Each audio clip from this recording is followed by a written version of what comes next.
Assalamualaikum warahmatullahi wabarakatuh. Kembali lagi di Lesson Education. Oke, pada kesempatan kali ini kita akan kembali membahas tentang soal-soal prediksi ya. Soal prediksi UTBK 2021 dan kita masuk ke bagian yang pertama, yaitu tentang kemampuan kuantitatif ya. Sebenarnya saya sudah membahas video banyak sekali di UTBK tahun 2020. Jadi teman-teman bisa cek video-video saya sebelumnya. Sudah saya kasih tips trik untuk mempermudah teman-teman mengerjakan soal-soal UTBK. Oke, tapi sebelum kita masuk ke soalnya, teman-teman yang baru bergabung di channel ini, jangan lupa untuk klik tombol subscribe dan jangan lupa untuk aktifkan notifikasi loncengnya supaya tidak ketinggalan video-video bermanfaat yang lainnya. Oke, sekarang kita masuk ke soal nomor 1 ya. Pak Momon memiliki sejumlah sapi ya. Jika ia memasukkan 5 ekor sapi ke dalam setiap kandang, maka jumlah kandang yang dibutuhkan 6 lebih banyak dibandingkan apabila setiap kandang diisi 7 ekor sapi. Banyak sapi Pak Momon adalah A 105, B 108, C 142, D 158, dan E 198. Teman-teman kalau mau mencoba silakan dicoba dulu. Kalau sudah, sekarang kita akan membahasnya. Oke teman-teman, jadi untuk soal cerita seperti ini, teman-teman yang perlu lakukan itu adalah memisalkan terlebih dahulu ya. Intinya kalau ada soal cerita, misalkan terlebih dahulu ya. Di sini yang dimisalkan apa ya? Yang diceritakan adalah sapinya dan juga yang diceritakan adalah kandangnya ya. Jadi yang kita misalkan adalah sapi dan kandangnya. Jadi di sini misalkan saya memisalkan X itu adalah jumlah sapi ya. Jumlah sapinya. Ya, kemudian yang Y ini adalah saya misalkan adalah jumlah kandangnya ya, jumlah kandang. Nah, kemudian teman-teman, kalau sudah teman-teman baca per kalimatnya ya. Jika ia memasukkan 5 ekor sapi ke dalam setiap kandang, jadi 5 ekor sapi dimasukkan ke dalam setiap kandang, berarti bisa kita tulis ya, sapinya ini 5 ekor sapi dimasukkan ke setiap kandang ya, maka jumlah kandang yang dibutuhkan itu 6 lebih banyak ya, jumlah kandangnya itu 6 lebih banyak ya, sehingga bisa kita tuliskan 5 dikalikan Y ditambah 6 ya. Kandang tadi kan Y toh, 6 ya, kandangnya 6 lebih banyak ya, jadi Y ditambah 6. Nah, ini kita sudah temukan persamaan satunya teman-teman. Oke, kemudian kita lanjutkan ya. Dibandingkan ya, di soal dibandingkan. Nah, dibandingkan ini adalah kalimat penghubungnya. Apabila setiap kandang diisi oleh 7 ekor sapi, berarti bisa kita tulis X sama dengan 7Y ya. Setiap kandang Y-nya itu diisi oleh 7 ekor sapi. Jadi penulisannya seperti ini. Jadi ini kita sudah mendapatkan persamaan yang kedua ya. Kalau sudah, sekarang kita tinggal substitusi saja teman-teman ya. Mudahnya seperti ini. Ya, jadi kita langsung saja ke sini saja ya, yang lebih luas. Oke, sekarang berarti kita bisa menuliskannya X sama dengan X ya. X yang pertama kita isi dengan 5 dikalikan Y ditambah 6 ya. Kemudian X yang satunya kita isi dengan 7Y ya, karena X-nya ada 2 ini tadi ya. Kemudian kita kerjakan teman-teman. Jadi 5 dikalikan X kita akan mendapat 5 dikalikan Y, maksud saya kita dapatkan 5Y. Kemudian 5 dikalikan 6 kita akan mendapatkan 30 ya. Kemudian ini masih tetap 7Y. Nah, kemudian kita pindah ruas, 5Y kita pindahkan ke kanan, sehingga 30 sama dengan 7Y dikurangi 5Y ya. Sehingga 30 sama dengan 2Y. Nah, berarti Y-nya kita dapatkan 30 dibagi 2 ya. Berarti Y-nya kita dapatkan berapa? 15 teman-teman ya. Jadi 15 ini apanya? Oh, 15 ini adalah kandang sapinya ya. Y tadi kan kandangnya ya. Ya, Y tadi kandangnya. Sedangkan yang ditanyakan apa? Yang ditanyakan itu adalah banyak sapinya, X-nya ya. Yang ditanyakan itu X-nya. Maka X-nya bisa kita cari dengan menggunakan ini persamaan ini tadi ya. Jadi X itu adalah 7Y, karena Y-nya sudah ketemu, maka Y-nya kita ganti dengan 15. Berarti 7 kali 15 kita dapatkan 105 teman-teman ya. Jadi banyaknya sapi itu adalah 105 gitu ya. Jadi jawaban untuk nomor 1 jawabannya adalah yang A. Bisa dipahami teman-teman? Oke, sekarang kita lanjutkan ke soal yang nomor 2 ya. Di sini misalkan ya, saya ganti warna dulu ya. Jika titik A, 3 dan A min 2, B plus 1 terletak pada garis 2X sama dengan Y plus 7, maka nilai B adalah ya. Ya, ini teman-teman ya, kita ingat dulu ya, pasang terurut ya. Jadi yang di depan itu pasti X, yang di belakang itu pasti Y ya. Jadi untuk yang pertama ini A-nya itu X, 3-nya itu Y. Kalau ini A min 2-nya itu X, kemudian B plus 1-nya itu Y ya. Terletak pada garis 2X sama dengan Y plus 7 ya, seperti itu. Oke teman-teman, kalau sudah, sekarang kita tinggal masukkan saja, dua buah persamaan ini, dua buah pasang terurut ini ke persamaan garisnya ya. Coba kita kerjakan ke sini ya.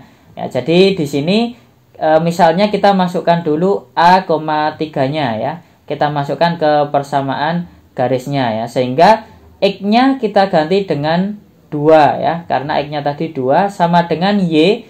Y tadi adalah 3, berarti 3 ditambah 7 ya. Kemudian 2 kali A itu 2A, kemudian 3 ditambah 7 itu 10 ya, sehingga A sama dengan 10 dibagi 2 ya.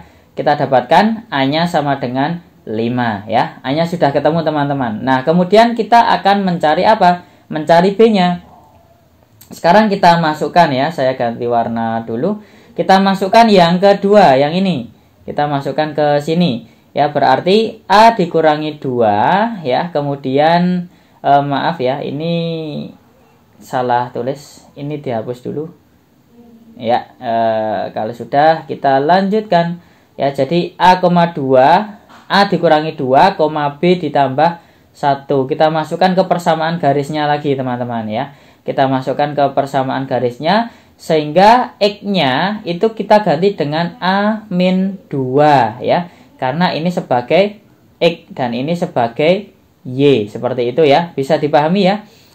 Di depan itu X, di belakang itu Y ya. Sehingga kita akan mendapatkan B ditambah 1, kemudian ditambah 7 ya. Nah, ini 2 dikalikan A, kita dapatkan 2A. Kemudian 2 dikalikan min 2, kita dapatkan min 4 ya. Kemudian B tambah 1 tambah 7, berarti B ditambah 8. Nah teman-teman, A tadi kan sudah ketemu ya. Berapa? 5. Sehingga kita bisa memasukkan 5 ke sini ya, dikurangi 4 sama dengan B ditambah 8. Nah kemudian ini kita dapatkan 10 dikurangi 4 sama dengan B ditambah 8. Nah, ini kita dapatkan 6 sama dengan B ditambah 8. Nah, B-nya itu adalah 6 dikurangi 8 karena 8-nya pindah ruas. Nah, berarti B-nya berapa, teman-teman ya? Kita dapatkan B-nya berapa?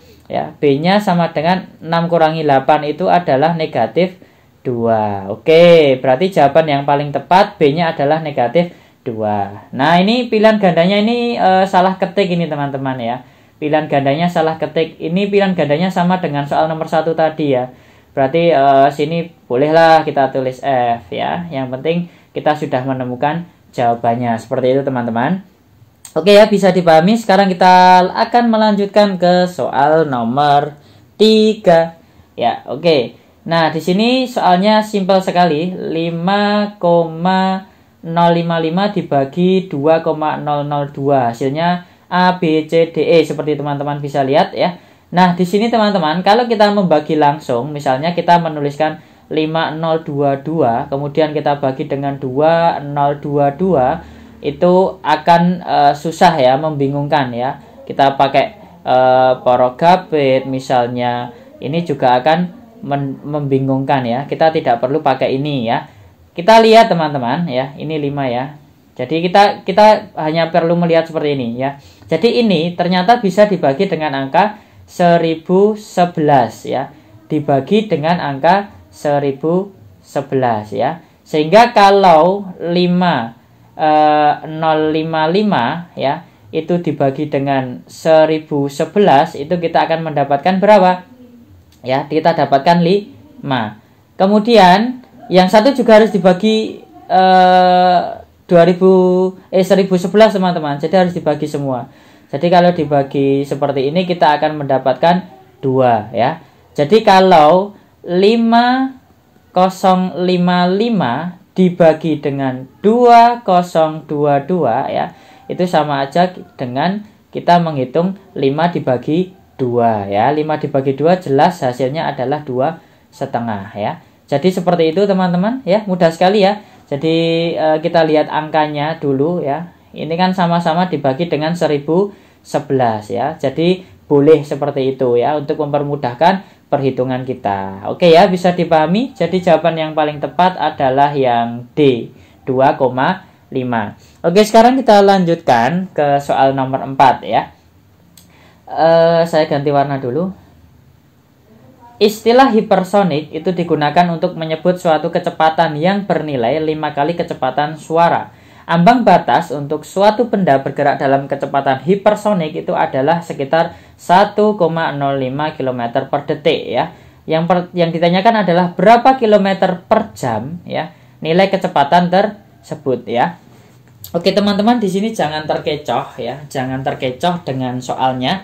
Di sini ada 5 kalinya teman-teman ya. Terkadang soal-soal TPS, soal-soal UTBK itu seperti ini tuh tidak dipakai ya. Jadi di sini kan hanya dikatakan seperti ini, kecepatannya itu adalah 1,05 km per detik ya, 1,05 km per detik ya, seperti ini ya. Kemudian yang ditanyakan itu berapa kilometer per jam kecepatan tersebut ya. Jadi kita tidak butuh angka 5 ini. Kita hanya mengkonversi, kita hanya merubah satuannya saja teman-teman ya. Jadi supaya detiknya ini jadi jam ya. Ya, ini kan per detik, 1,05 per detik ya. Supaya per jam ya kita tinggal kalikan saja teman-teman. 1,05 kita kalikan dengan 60, kita kalikan dengan 60 ya. Cuma seperti itu aja ya. Dikalikan 60 detik dikalikan 60 kan jadi menit ya. Kemudian dikalikan 60 lagi jadi jam ya. Jadi nanti satuannya bisa kilometer per jam seperti itu. Ya, berarti 1,05 dikalikan 60 dikalikan 60 itu kita dapatkan 3780 ya kilometer per jam ya. Oke, seperti itu teman-teman. Bisa dipahami ya. Oke, berarti jawaban yang paling tepat itu adalah yang C. Oke, sekarang kita lanjutkan ke soal nomor 5 ya. Jadi mobil Van Mateo diisi 10 galon bensin sebelum ia berhenti di SPBU ya. Sebelum ia berhenti diisi 10 galon. Nah, kemudian ia mengisi tambahan 6 galon bensin ya. Artinya ini kan setelah berhenti, kemudian di pom bensin SPBU itu ditambah 6 galon lagi. Jika tangki bensinnya masih kurang 4 galon, artinya setelah diisi 6 itu masih ada 0,4, artinya masih ada kalau diisi 4 lagi masih bisa, seperti itu maksud soalnya ya. Nah, berapa persen kapasitas total dari tangki bensin tersebut ketika berhenti di SPBU ya. Nah, ini perlu kita catat ya. Jadi di SPBU ya. Jadi ketika berangkat menuju SPBU itu isinya adalah 10 galon ya. Kemudian berhenti di SPBU ya. Sudah berhenti, kemudian diisi di SPBU diisi berapa? 6 galon ya. 6 galon, kemudian masih kurang berapa? Masih kurang 4 galon lagi ya, masih 4 galon ya. Ini kapasitasnya masih 4 galon ya. Artinya kita menghitung berapa persen ketika berhenti di SPBU ya. Artinya kita hanya memisahkan di sini ya. Jadi kita hitung ya, tinggal kapasitas totalnya berapa, kita tulis dulu ya. Kapasitasnya berarti berapa ya, kapasitas seluruh tangkinya adalah 10 ditambah 6 ditambah 4 ya, berarti 20 ya, itu kapasitasnya. Kemudian persen kapasitas tangki sebelum berhenti berapa ya, sebelum berhenti persentase kapasitasnya berapa, sebelum berhenti itu isinya adalah 10 ya, berarti kita tinggal membagi 10 dibagi 20 ya, kita tinggal kalikan 100% ya, sehingga kita dapatkan setengah dikalikan 100% ya, sehingga kita akan mendapatkan hasilnya adalah 50 Ya, oke, berarti jawaban yang paling tepat itu adalah yang C. Oke ya teman-teman, bisa dipahami. Mungkin itu yang bisa saya sampaikan di video kali ini teman-teman. Semoga bermanfaat. Dan terima kasih sudah menyaksikan video ini sampai selesai. Dukung terus channel ini dengan cara klik tombol subscribe dan share supaya bisa bermanfaat bagi teman-teman semuanya. Sampai ketemu di part 2 di video selanjutnya. Wassalamualaikum warahmatullahi wabarakatuh.